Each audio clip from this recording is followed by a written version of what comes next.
कल की कथा में हम लोगों ने प्रथम श्लोक का जो प्रथम अक्षर है उसके संबंध में बड़े विस्तार से विस्तृत रूप से श्रवण किया। जयति निज पदाब्जो प्रेम दानावतीर्णो। तो जयति और विजय इन दोनों अक्षरों का हम लोगों ने विस्तृत रूप से श्रवण किया।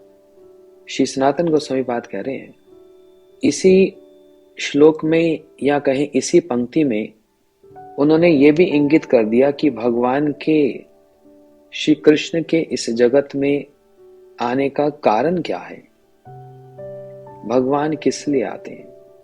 तो उन्होंने स्पष्ट रूप से कह दिया जो अपने युगल चरण कमलों में प्रेम वितरण करने के लिए अवतीर्ण हुए हैं। अब यहां पर एक बात समझेंगे, बहुत से लोगों का बहुत प्रकार का विचार है कि भगवान इस जगत में अवतीर्ण क्यों हुए। यदा यदा ही धर्मस्य ग्लानि भवति भारत, हम लोग सुनते हैं जब जब धर्म की ग्लानि हो, अधर्म की ग्लानि हो तो धर्म की स्थापना करने के लिए भगवान ब्रह्मा जी के एक दिन में श्री कृष्ण आते हैं। और ब्रह्मा जी का एक दिन का विस्तार हम लोग सब सुन आए हैं। तो ब्रह्मा जी के प्रत्येक एक दिन में श्री कृष्ण एक बार आते हैं।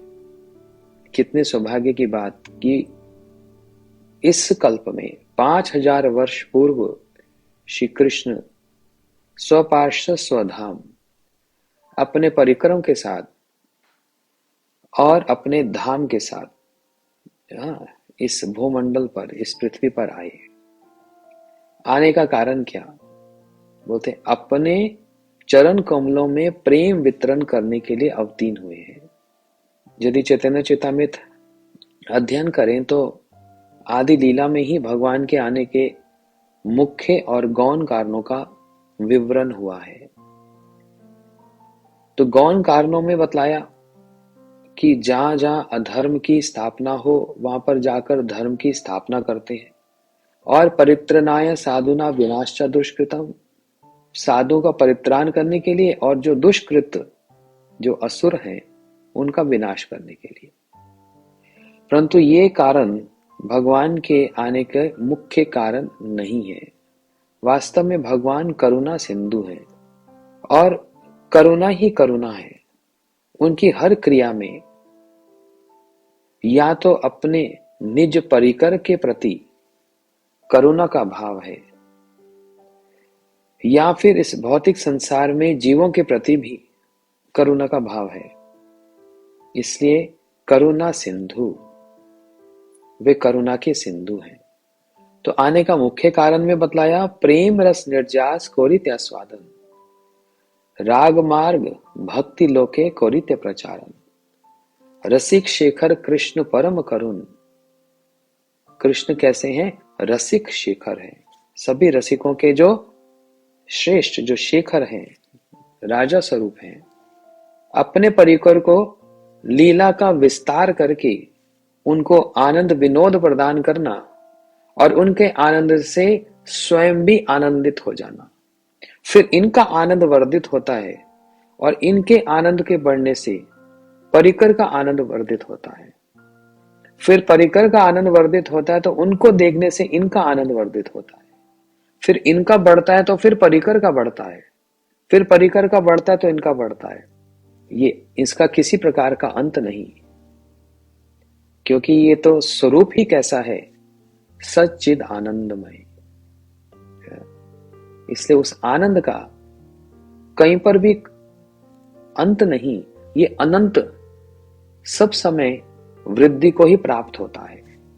उन परिकर के साथ आकर इस भौम वृंदावन में अपनी लीला को जब विस्तार करते हैं तो हम जैसे लोगों को, जो पतित हैं, हम जैसे जो अधम हैं और अपने कर्म भोग रहे हैं,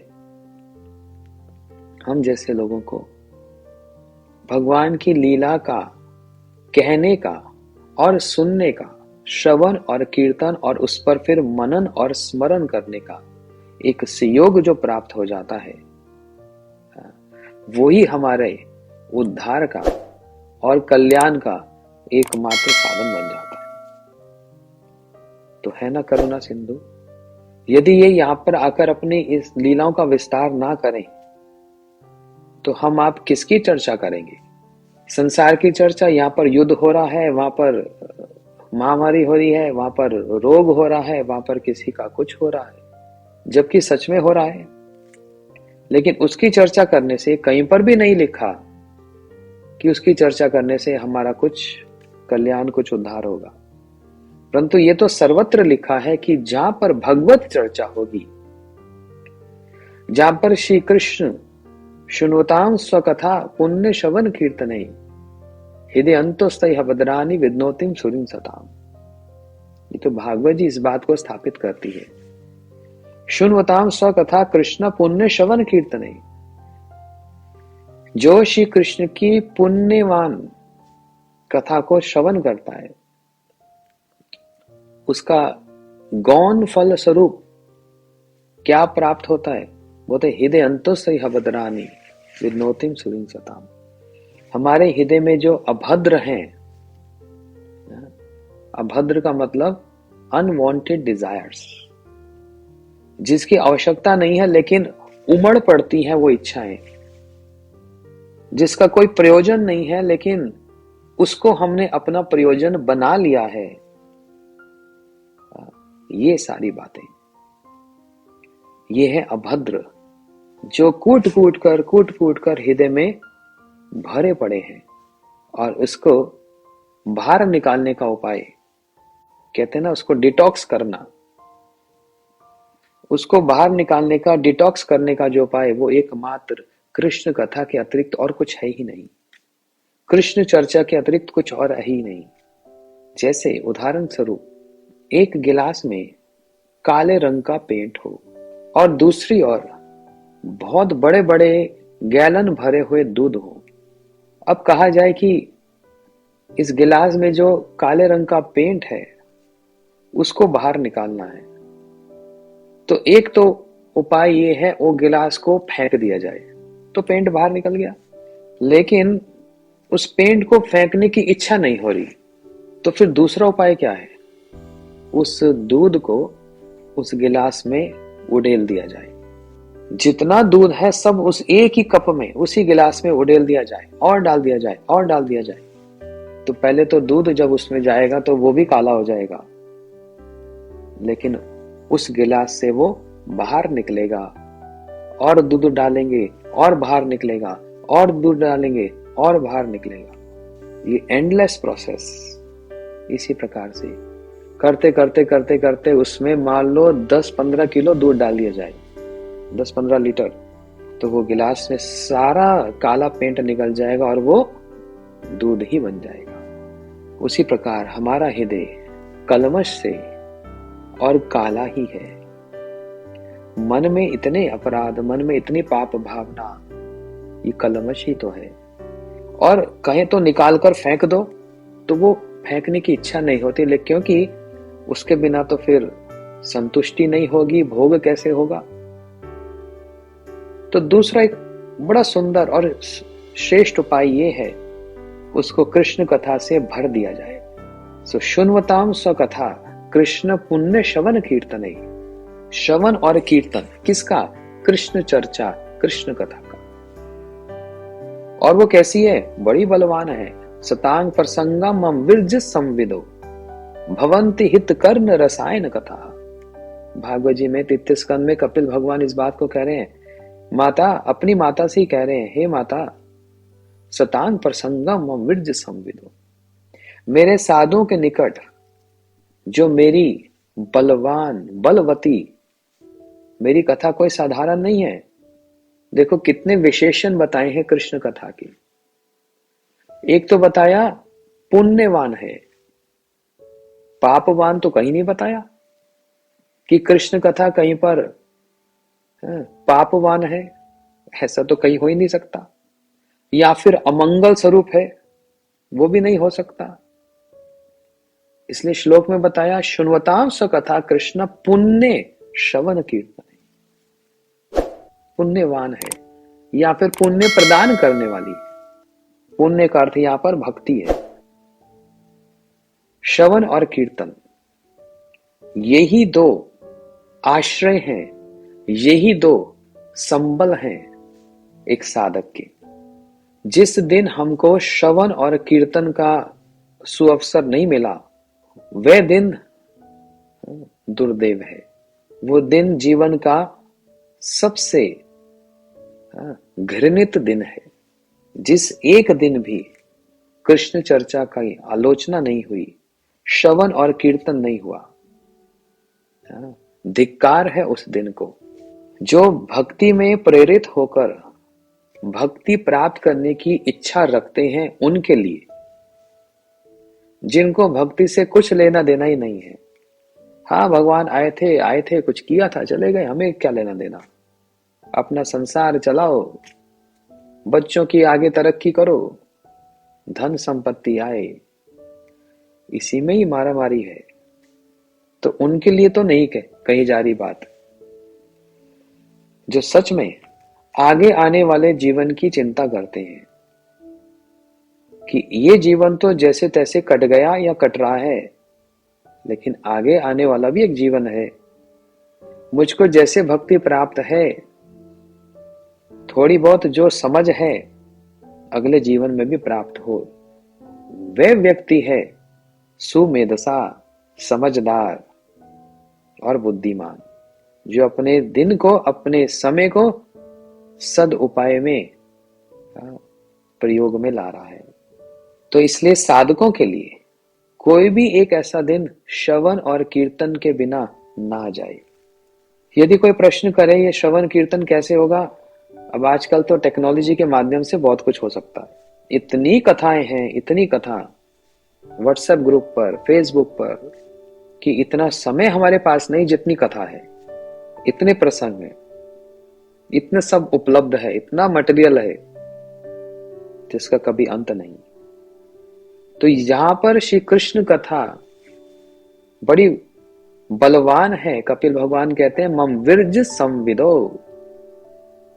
वो कथा कैसी, जो इतनी बलवान और हृदय और कान के रोग की एकमात्र औषधि है। भवंती हित कर्ण रसायन कथा। हृदय का एक रोग है। क्या रोग? कोलेस्ट्रॉल, ब्लॉकेज, ये रोग नहीं। हृदय का एक रोग है काम, जिसके कारण सारा संसार नाच रहा है।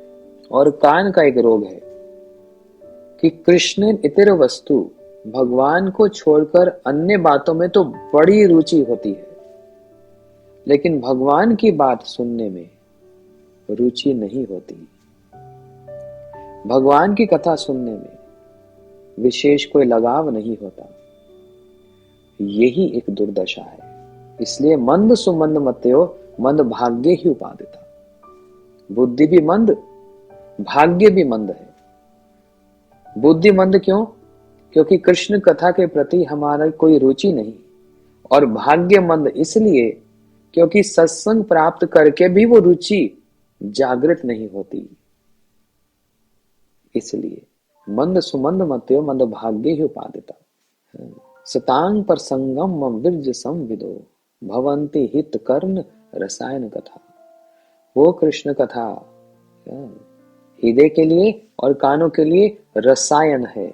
रसायन मतलब टॉनिक, जो रोग को भी दूर करता है और साथ साथ पुष्टिदायक भी है। दोनों क्रिया एक साथ हो रही है। रोग तो दूर करे ही करे और साथ में शरीर में पुष्टि भी प्रदान करे। इससे बढ़कर और क्या हो सकता है? इसी को कहा जाता है रसायन। इसलिए कृष्ण कथा कैसी है? बोलते रस से परिपूर्ण है, रस से भरी पड़ी है। सो कृष्ण कथा अमंगल स्वरूप तो है नहीं, ये तो मंगल ही मंगल है। मंगल भवन अमंगलहारी। और इसी बात को श्री ब्रज की गोपियों ने स्थापित कर दिया। तब कथामृतम तप्त जीवनम, कवि भीड़तम कलमशापहम, श्रवण मंगलम श्रीमद आत्मतम, भुवि गृह्णन्ति ते भूरिरा जना। कैसी है? वो तो मंगल स्वरूप है। श्रवण मंगलम, श्रवण मात्र से ही मंगल आरंभ हो गया। श्रवण मात्र से ही। अब मंगल की परिभाषा, मंगल की डेफिनेशन कोई कैसे लगाए, वो तो सबकी अपना अपना विचार है। वो हमको तो भागवत जी का और शास्त्रों का विचार ही मानना पड़ेगा।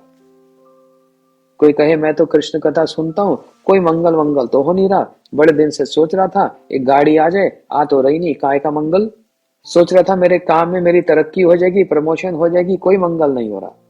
तो यदि हम लोग उस मंगल शब्द को इतनी बात तक ही सीमित और रिस्ट्रिक्टेड रखेंगे तो उन लोगों को पता ही नहीं मंगल का अर्थ क्या है। श्रवण मंगलम, मंगल क्या? उन श्री कृष्ण के युगल चरणों में हमारा प्रेम स्थापित हो जाए, इससे श्रेष्ठ और कोई मंगल है ही नहीं, और इससे श्रेष्ठ और कोई मंगल हो भी नहीं सकता।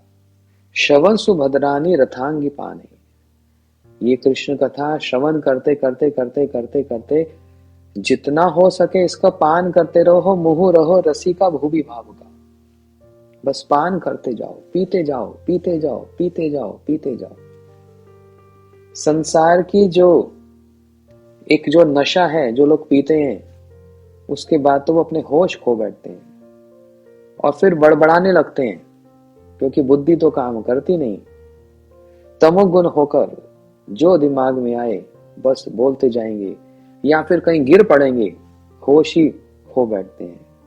तो इसलिए प्रश्न किया गया, ये कृष्ण कथा यदि रस स्वरूप है तो कितना इस रस का पान किया जाए। भागवत जी में बताया कृष्ण कथा है रसमालयम, ये रस का आल्य है। आल्य समझते हैं? जैसे विद्यालय, विद्या का घर, तो विद्या की कोई सीमा है नहीं। हिमालय, हिम का घर, हिम का आल्य मतलब बर्फ का आल्य, कभी समाप्त नहीं होती। भागवत जी की कथा, श्री कृष्ण कथा रसमालयम, रस से भरी परी है, रस से परिपूर्ण है। तो फिर उस रस को कितना पान करें, कुछ तो एक बैरोमीटर होगा, कुछ तो इसकी एक सीमा है कि एक दिन में इतना ही गिलास पानी पियो। बोलते नहीं, इसका तो पान करते जाओ, करते जाओ, करते जाओ, करते जाओ, इसका कोई साइड इफेक्ट नहीं है। ये ऐसा है, ये ऐसा एक पान है जिसमें किसी प्रकार का कोई व्यक्ति होश नहीं खो बैठता, तमोगुनी होश नहीं खो बैठता। हाँ, इसमें जो मतवाला हो जाता है फिर वो तो उदाहरण है। मीरा जी ने इस रस का पान किया तो मेरे तो गिरधर गोपाल दिन रात श्री कृष्ण के चिंतन में ही अपना समय व्यतीत करती है। शिव जी इसका पान करते हैं, अपनी पत्नी पार्वती को भागवत जी की कथा सुनाकर इस रस का जो पान करते हैं, शिव जी मतवाले हो जाते हैं और उदंड नृत्य अर्थात तांडव करने लग जाते हैं। जो भक्त इस कथा का पान करें तो उनकी भी यही दशा हो जाए। श्रवण सुभद्रानी रथांगी पानी जन्मानि कर्माणि च यानि लोके गीतानि नमानि तदर्थ कामि गायन विलज अचरेन संगः एवं व्रतम सप्रिय नाम कीर्तई जात अनुराग धृत जुतुच्चई हसति रोदति रोयति गायन्ति आनंदवान। ये कथा कैसी? बोलते हैं ये श्रवण सुभद्रानी, सभी प्रकार के अभद्र को दूर करके सुभद्रानी, सब प्रकार के मंगल को उत्पन्न करने वाली, जन्मानि कर्माणि च यानि लोके, श्री कृष्ण के जन्म आदि और अन्य अन्य लीलाओं को श्रवण करके। तो इसका श्लोक का सार क्या? बोलते हैं ऐसी स्थिति हो जाती है कि वो व्यक्ति उसका पान करके, तमोगुण वाला नशा नहीं जो बड़बड़ाता है, गिर पड़ता है और उल्टी सीधी बात बोलने लग जाता है। इसका पान करके तो कोई उल्टी सीधी बात नहीं, इसका पान करके तो जो पान कर हुआ व्यक्ति वो दूसरे को भी मतवाला बना देता है और दूसरे को भी मतवाला बनाना चाहता है और सबको उस रस में डुबो देना चाहता है। और जैसे उस रस में कोई डूबता है उससे बाहर आने की इच्छा नहीं करता। उसकी इच्छा होती है मैं और सुनूं, मैं और श्रवण करूं, मैं और श्रवण करूं, मैं और श्रवण करूं। श्री परीक्षित जी 7 दिन 7 रात तक भागवत जी की कथा को श्रवण कर रहे हैं। भूख लगी, प्यास लगी, नींद आई नहीं। क्यों? रसमालयम, उस रस का ऐसा पान हो रहा है कि उसमें उससे बाहर निकलने की इच्छा ही ना हो जाए। अभी हम लोगों को इसका रस नहीं लगा, इसलिए थोड़ी देर सुनते हैं और उसके बाद फिर आलस्य, प्रमाद इत्यादि में लिप्त हो जाते हैं, क्योंकि अभी इसका रस लगा नहीं है। भ्रमर गीत में तो राधा जी ये बात कहती हैं, यद अनुचित लीला कर्म पीयूष विपुर। ये कृष्ण कथा एक बार यदि किसी के कान में चली जाए, बस एक बार, तो देखो वो कैसा चमत्कार करती है। उसका विस्तार में नहीं जा रहा, उसके अर्थ के विस्तार में नहीं जा रहा, लेकिन एक बार, और हमारे कानों में तो हजारों बार जा चुकी है, लेकिन परिवर्तन नहीं हो रहा। तो कृष्ण कथा क्या परिवर्तनशील नहीं है?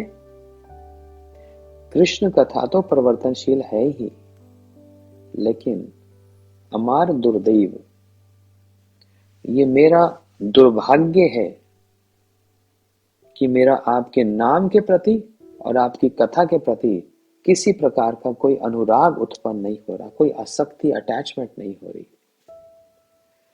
उसी के लिए हमको आचार्यों के चरणों में, गुरुजनों के चरणों में कृपा प्रार्थना की बहुत आवश्यकता है। जिस प्रकार से भीख मांगी जाती है, एक भूखा व्यक्ति ही जानता है जब उसको भूख लगती है तो कैसे गिड़गिड़ाकर वो भीख मांगता है कि कुछ तो मिल जाए जिससे मैं अपना तृप्त हो जाऊं, मेरा पेट भर जाए। जब तक इस प्रकार की उत्कंठा नहीं होगी तब तक उस रस का आस्वादन नहीं हो पाएगा। इसलिए भगवान अपने युगल चरणों में प्रेम वितरण करने के लिए अवतीर्ण हुए। इस भौम वृंदावन में लीला का जब विस्तार करते हैं तो हमारे जैसे व्यक्ति उस कथा का जो श्रवण और कीर्तन करते हैं, उससे हमारे अंदर एक लोभ जाग जाता है, और वो लोभ ही वास्तव में उस भक्ति को प्राप्त करने का एकमात्र उपाय है जो भक्ति के लिए श्री कृष्ण द्वापर में इस भौम वृंदावन में आए। अपने चरण कमलों में जो प्रेम वितरण करने के लिए अवतीर्ण हुए हैं, अपने चरण कमलों में प्रेम वितरण करने के लिए जो भगवान आए हैं, उसका अर्थ क्या? राग मार्ग भक्ति लोके कौरिते प्रचारम। भगवान राग मार्ग भक्ति को प्रचार करने के लिए, राग मार्ग भक्ति देने के लिए अवतीर्ण हुए हैं। वो राग मार्ग भक्ति क्या हुई? बोलते वो भक्ति, वह भक्ति जो भगवान के परिकर के सुदर्शन करके मन में एक लालसा, एक लोभ जगा दे, और हमें भी वो इच्छा हो जाए कि जैसे भगवान के साथ उनके परिकर कैसे उनके साथ रहकर उनकी सेवा करते हैं, हाय क्या हमको भी वह सेवा प्राप्त हो जाएगी? ये लोभ ही अपने आप में उस रागानुगा भक्ति की प्राप्ति का एकमात्र उपाय है, और कोई उपाय है ही नहीं। कृष्ण भक्ति रस भावितमति क्रियताम यति कुतोपलभ्य तत्र लोल्यम मूलम एकम जन्म कोटि सुकृत न लभ्य। श्री चैतन्य महाप्रभु गोदावरी के तट पर, दक्षिण भारत में गोदावरी के तट पर जब श्री रामानंद राय जी से मिले, उनसे भेंट हुई, तो उसी प्रसंग में उन्होंने ये बात कही, कृष्ण भक्ति रस भाविता मति कृताभ यदि कुतोपलभ्य। ये जो मति है, ये जो भक्ति, ये कहीं पर भी विक्रय नहीं है, खरीदी नहीं जा सकती। इसकी प्राप्ति का एकमात्र उपाय क्या है? तत्र लोल्यम मूलम एकम, एक ही मूल्य है इसका प्राप्ति का, लोल्यम, लोभ। बस इसके प्रति जिसका लोभ लग गया वो ही इसको प्राप्त कर सकता है। और उस रागानुगा भक्ति से क्या प्राप्त होगा? भगवान के चरणों में प्रेम की प्राप्ति होगी। किस प्रकार यशोदा मैया और नंद बाबा श्री कृष्ण का लालन पालन करती हैं, किस प्रकार सखा श्री कृष्ण के साथ खेल क्रीड़ा करते हैं, किस प्रकार ब्रज गोपियां श्री कृष्ण को बिलसाने के लिए, उनको प्रसन्न करने के लिए नाना उपायों को धारण करती हुई श्री कृष्ण से मिलने के लिए आए, उनके साथ रास क्रीड़ा इत्यादि करें। इन सब परिकरों के इस गुण वैशिष्ट्य को देखकर हृदय में यदि लोभ जाग जाए, क्या मैं भी कभी भगवान के निकट वास करके इस प्रकार की प्रेम सेवा कर पाऊंगा जैसे इनके परिकर करते हैं। ये जो हृदय में लालसा जाग गई, ये जो लोभ जागृत हुआ, यही रागनुगा भक्ति। तो भगवान इसी प्रेम भक्ति को देने के लिए इस संसार में अपने परिकर के साथ आते हैं। तो जो अपने जयति निज पदाब्ज प्रेम दान अवतीर्णो, जो अपने युगल चरण कमलों में प्रेम वितरण करने के लिए अवतीर्ण हुए हैं। और दूसरी बात, जो अनेक प्रकार की मधुरिमा के अगाध सागर है। श्री कृष्ण का स्वरूप ही मधुरिमा से पूर्ण है। जीवों में 50 गुण होते हैं, देवताओं में 5 गुण अधिक होते हैं, 55 गुण।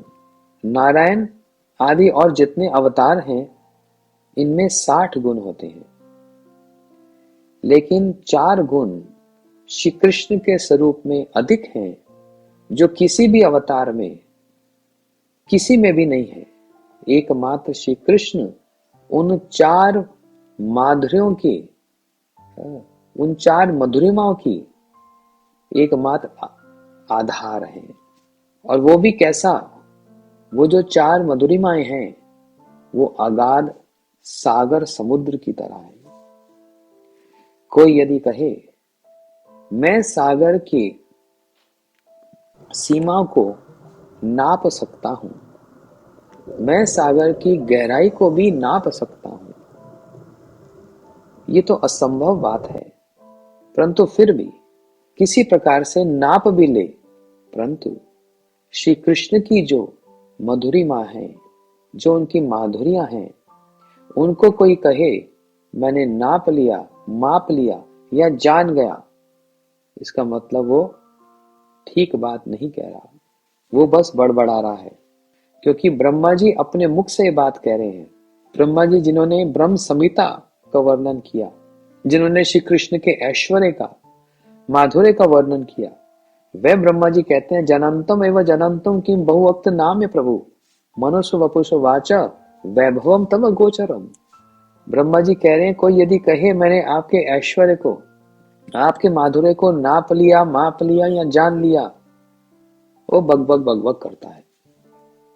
मैं ब्रह्मा 4 मुख वाला, 3 बार सारे वेदों को अनुशीलन करने वाला, मैं ब्रह्मा कह सकता हूं कि आपकी माधुरिमा को, आपके माधुर्य को मैं नहीं जान सकता, मैं नहीं जान सकता। इसलिए श्री कृष्ण उस मधुरिमा की ना मात्र सागर हैं, परंतु श्री कृष्ण उस मधुरिमा के एकमात्र ही आश्रय स्वरूप भी है। वो कौन सी मधुरिमा है? वो तो लीला माधुरी, प्रेम माधुरी, वेणु माधुरी और रूप माधुरी, जिसके संबंध में हमारे श्री रूप गोस्वामी जी ने वर्णन किया। सर्वद्भुत चमत्कार लीला कल्लोल वारदी, अतुल मधुर प्रेम मंडत प्रिय मंडना, त्रिजगत आकर्षी मुरली कल्प जुता, अस्मोर्दम रूप श्री विस्मापित चरचर। लीला प्रेमना प्रियधिकम माधुर्य वेणु रूप। 4 माधुरी बताई। श्री कृष्ण की जैसी कोई लीला नहीं कर सकता, ये लीला पुरुषोत्तम है। ये पहली प्रथम लीला माधुरी। अब एक एक माधुरी के विषय में यदि हम विस्तार से चर्चा करने बैठ गए तो इसी को ही तो 5-7 दिन लग जाएंगे।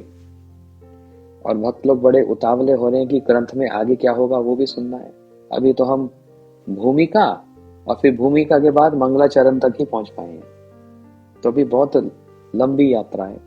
परंतु चिंता क्या, श्री कृष्ण का जो रूप है या फिर जो उनका प्रेम है, ये ऐसा नहीं कि कुछ समय के लिए ये बुलबुले की तरह खिला और फिर फटकर समाप्त हो गया, जैसे बुलबुला होता है, बबल्स, ऐसा नहीं।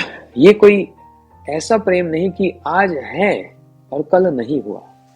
श्री कृष्ण 10 वर्ष 2 मास और कुछ 14 दिन की अवस्था में मथुरा में चले गए और फिर द्वारका चले गए और 100 वर्ष तक द्वारका में वास किया, रानियों के साथ विवाह इत्यादि किया।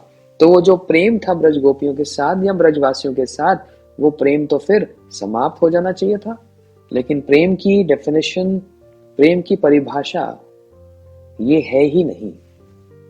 सदा ध्वंस रहितम, श्री रूप गोस्वामी जी उज्जवल नीलमणि में वर्णन करते हैं।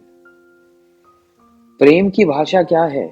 बोलते हैं सदा ध्वंस रहितम, जो किसी भी स्थिति में और अवस्थिति में जो ध्वंस का कारण बनने पर भी कभी ध्वंस नहीं होता, वो है प्रेम। जहां पर इतने कारण उदय हो गए उस प्रेम को ध्वंस करने के लिए, लेकिन तब भी वो प्रेम ध्वंस नहीं होता, ये है प्रेम। तो क्या राधा जी ब्रज गोपियां श्री कृष्ण की आने की राह देखती रह गई कि पता नहीं कब आएंगे, पता नहीं कब आएंगे, अब छोड़ो, भूलो इनको। वहां पर श्री कृष्ण इतनी सारी रानियों के साथ विवाह करके विराजमान, तो अब तो इतनी रानियां हैं 16,108, तो वृंदावन की गोपियों को और राधा जी को भूलो फिर, अब तो बहुत वर्ष हो गए, बहुत काम है आगे। अब तो आगे प्रत्येक रानी से 11-11 संतान भी हो गई, इतने सब कुछ आसपास है, तो फिर कौन उस प्रेम की याद रखता है और स्मरण करता है? परंतु क्या ऐसा हुआ? नहीं। अब कुछ नए लोग इसको श्रवण कर रहे होंगे, वो अपने दिमाग और अपने मस्तक के अनुसार इसको समझने की कोशिश करेंगे। अपनी बुद्धि मत लगाओ, शास्त्र की बुद्धि लगाओ, तभी इसका पूरा पूरा अर्थ समझ आएगा। नहीं तो अपने हिसाब से, अरे मेरी तो 2 पत्नियां, 1 पत्नी, मेरे 5 बच्चे, उसी में इतना उलझ जाता हूं। वो पुराने जो स्कूल के कॉलेज के जो मित्र थे, कौन याद करता है उनको? हाँ, तो भगवान भी तो ऐसे ही होंगे। 16,100 विवाह कर लिए, 108 विवाह कर लिए। कौन अब पुराने यशोदा मैया नंद बाबा को पूछेगा, सखाओं को पूछेगा, गोपियों को पूछेगा? अरे मैं ही इतना उलझा रहता हूं, उनके पास तो बहुत कुछ है करने को। तो हर व्यक्ति अपने हिसाब से, जैसे मैं उलझा हुआ हूं, भगवान को भी उसी भाव में आरोपित करते हैं। इसको बोलते हैं आरोपित करना। अगर मैं चोर हूं और मैं चारों तरफ देखता हूं, तो हर जगह पर मेरे को यही संशय होता है, अच्छा देखो ये भी चोर ही है, अच्छा ये इस प्रकार से बैग लटका के घूम रहा है, हाँ तो मैं भी ऐसे लटका कर घूमता हूँ और किसी के जेब को काटता हूँ, ये भी ऐसे काटता हूँ। चोर को सभी चोर ही दिखते हैं, कामी पुरुष को सब लोग कामी ही दिखते हैं। तो जिस रंग का चश्मा पहने वही रंग चारों ओर दिखता है। कोई लाल रंग का चश्मा पहनता तो उसको क्या दिखता है? चारों ओर लाल ही लाल दिखता है, हरा तो दिखेगा नहीं। जिसने हरे रंग का चश्मा पहना उसको चारों तरफ हरा ही हरा दिखता है। तो जैसे अपनी मन की भावना, वही मन की भावना दूसरों में भी आरोपित की जाती है। ये तो कहीं पर भी युक्ति संगत बैठता नहीं। एक चश्मा ऐसा जो कि नजर का चश्मा होते हैं ना, नंबर वाला, दूर दृष्टि या पास की दृष्टि के लिए चश्मा लगाया जाता है। उससे क्या होता है, जो धुंधला धुंधला दिखता है वो धुंधला नहीं दिखकर स्पष्ट दिखने लग जाता है। तो लाल हरा पीला कोई चश्मा पहनो तो वही रंग दिखेगा, लेकिन सच में जो नजर वाला, दृष्टि वाला जो चश्मा लगाएंगे उससे धुंधलापन हटकर स्पष्ट दिखने लगेगा। और वो कौन सा चश्मा है? वो तो शास्त्रों का चश्मा है। इसलिए अपने मन की भाव को दूसरों पे आरोपित ना करो, शास्त्र की बात को ही शास्त्र के चश्मे से देखकर, सुनकर, समझकर तब समझेंगे भगवान ने ऐसा क्यों किया। नहीं तो हर व्यक्ति अपना लेके बैठ जाता है हिसाब किताब, और जैसे अपनी जीवन की शैली उसी को भगवान के साथ तुलना करने बैठ जाते। हाँ, मेरे और भगवान में अंतर क्या है? अरे वो भी तो इस संसार में आए, उनको भी तो जन्म लेना पड़ा, उनको भी कितने कष्ट भोगने पड़े। अच्छा, वो भगवान, मैं भी भगवान, तो भगवान का अर्थ ही नहीं पता, और बड़ी बड़ी बातें और अपने मन के भाव भगवान पे आरोपित करने बैठता है। अरे तुम्हारे कृष्ण के आनंद हैं, आधी रात को जमुना जी के तट पर रास करते थे, तुम लोग भी करो, तुम उनके भक्त हो, उनका नाम करते हो, और मैं भी करने की इच्छा रखता हूं। ऐसा कोई बोले मैं भी रास करूंगा, तो भगवान ने 100 करोड़ गोपियों के साथ रास किया, तुम जरा करके दिखलाओ। 100 करोड़ गोपियों के साथ राज करके दिखलाओ। 16,108 विवाह किए, आपने कितने विवाह किए? 3-4 करके दिखला लो। फिर पता लगेगा तब। हाँ, ठीक से पता लग जाएगा। हाँ, वो तो भगवान ही कर सकते हैं भैया, हमारे बस की बात ना है। 2-4 विवाह में ही पता लग जाएगा। हर एक रानी से 11-11 संतान हुई, तो 16,108 रानियों से कितनी संतान हुई हिसाब लगा। या घर में 2 बच्चे ही नहीं पलते, उनकी समस्या में ही बुढ़ापा भी निकल जाता है। उनको समझाने में ही कि बेटा ऐसा कर लो, अरे तुमको पाल पोस के बड़ा किया, वो 2 बच्चे नहीं संभलते। और भगवान के कितने, हर रानी से 11-11 संतान। भगवान ने 7 दिन 7 रात तक गोवर्धन को धारण किया, 7 कोस लंबा गोवर्धन। हाँ, और वो भी अपनी कनिष्ठ उंगली के नख पर। हाँ, आप एक रुमाल ही उठाकर दिखला लो 7 दिन तक, एक रुमाल जिसका कोई वजन नहीं होता, ऐसे उठाए रखो 7 दिन 7 रात तक। थोड़ी देर में कहेंगे अरे हाथ ही दुख रहा है, और भगवान में आरोप करने लग जाते हैं बहुत सी बातें। आजकल तो बहुत सारे लोग अपने आप को ही भगवान मानने लग जाते हैं, मैं ही भगवान का अवतार हूं।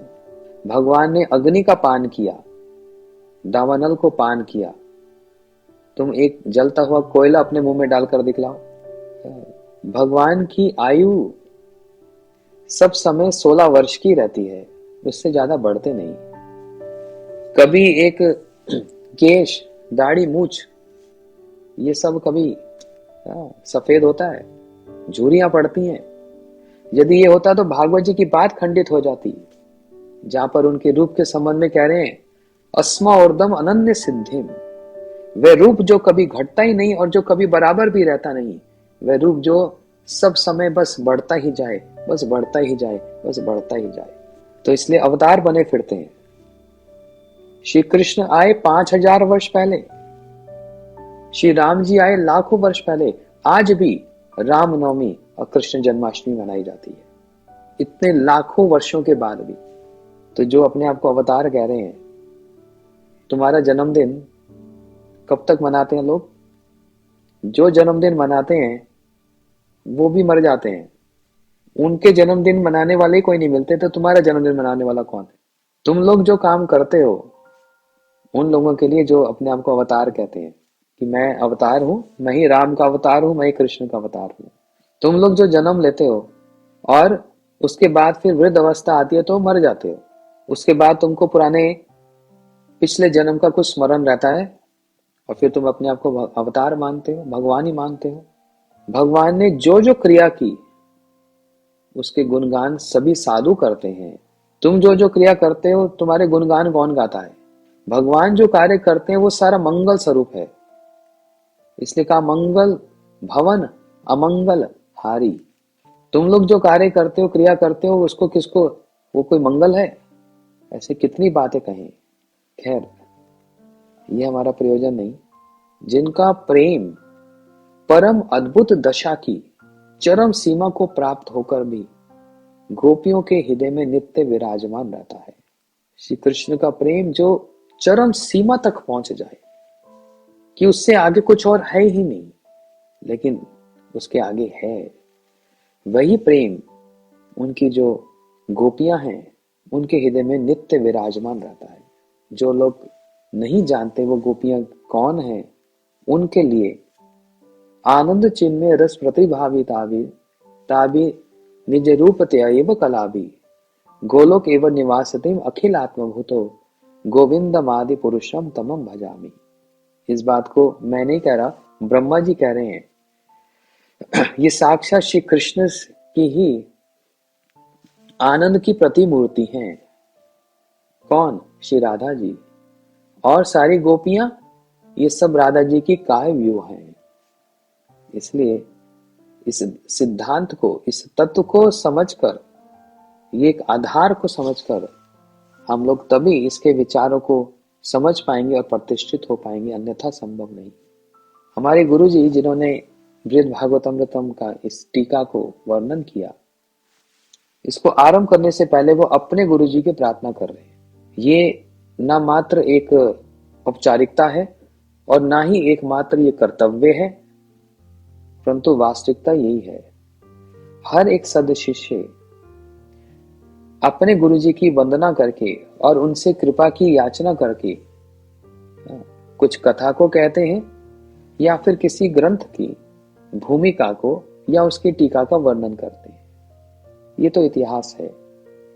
श्री कृष्णदास कविराज गोस्वामी चैतन्य चेतामृत वर्णन करते हुए प्रत्येक अध्याय के अंत में उस अध्याय की समाप्ति कैसे करते हैं? बोलते हैं, रूप रघुनाथ पदे जार आज, चैतन्य चेतामृत कहे कृष्णदास।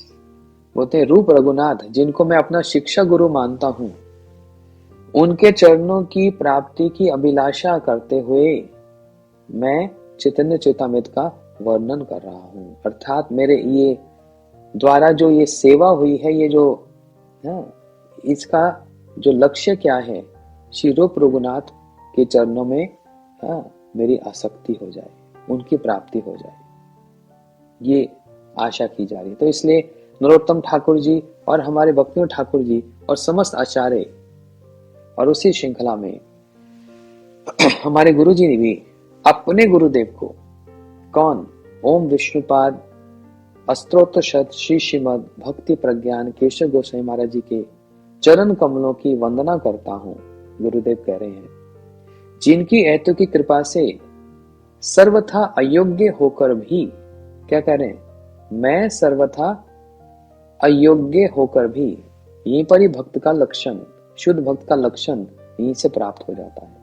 जिनको सब समय एक अभाव ही प्रतीत होता है कि मैं योग्य हुआ नहीं, और सब समय अपने गुरुजनों के सामने अयोग्य की ही अनुभूति रहती है। ये शिक्षा मूलक है।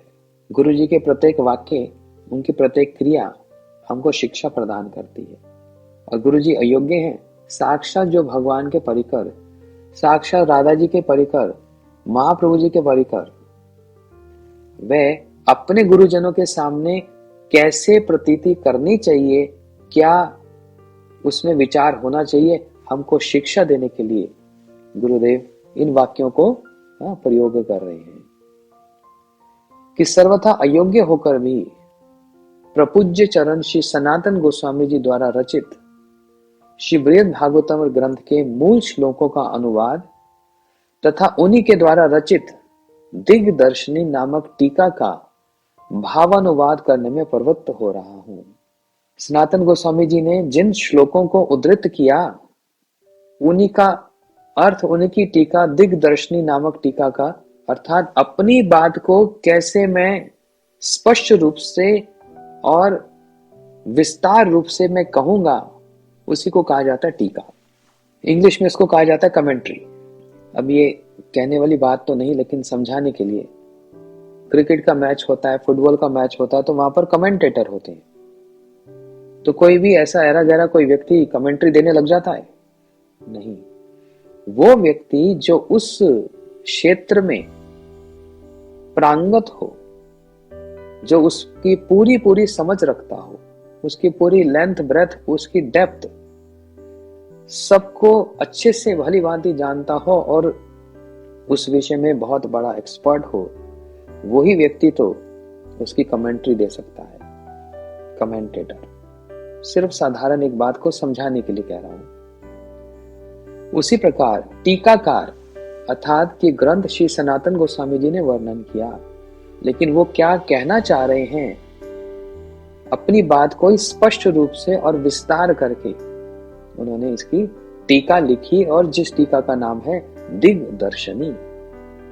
तो गुरु जी कह रहे हैं, मैं सर्वथा अयोग्य होता हुआ भी प्रपूज्य चरण, बड़े सम्मान से श्री सनातन गोस्वामी जी का नाम ले रहे हैं।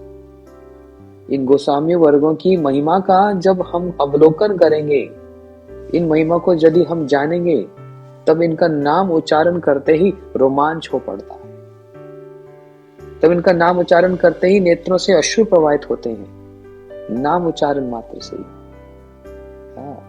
लेकिन उसी का ही हो सकता है जो वास्तव में इनके अवदान, इनके वैशिष्ट्य, इनकी महिमा से कोई अवगत हो तो। और हम आप तो, मैं अपने लिए कहता हूं, मैं तो अयोग्य हूं, मैं तो महिमा अभी तक जान नहीं पाया, इसलिए ये कोई भाव कुछ हृदय में आते नहीं। परंतु जिस दिन ये महिमा जान पाएंगे, उस दिन उनका नाम उच्चारण करने मात्र से ही रोमांच हो उठे। श्री सनातन गोस्वामी जी, श्री रूप गोस्वामी जी।